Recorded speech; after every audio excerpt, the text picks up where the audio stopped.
Festum by Theodore Adorno. Pain at the decay of erotic relationships is not just, as it takes itself to be, fear of love's withdrawal, nor the kind of narcissistic melancholy that has been penetratingly described by Freud. Also involved is fear of the transience of one's own feelings. So little room is left to spontaneous impulses that anyone still granted them at all feels them as joy and treasure, even when they cause pain, and indeed experiences the lasting stinging traces of immediacy as a possession to be grimly defended, in order not to become oneself a thing. The fear of loving another is greater, no doubt, than of losing that other's love. The idea offered to us as solace that in a few years we shall not understand our passion and will be able to greet the loved woman in company with nothing more than fleeting, astonished curiosity, is apt to exasperate the recipient beyond all measure.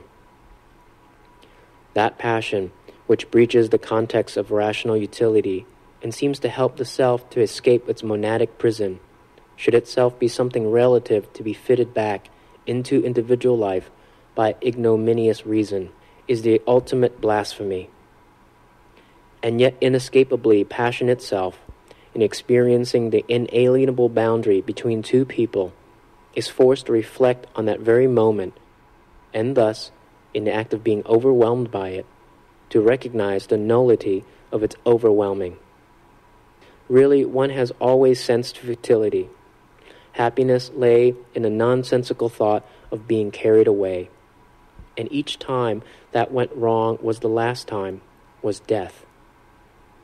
The transience of that in which life is concentrated to the utmost breaks through in just that extreme concentration.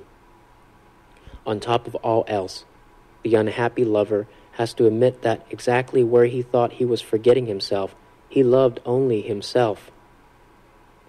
No directness leads outside the guilty circle of the natural, but only reflection on how closed it is.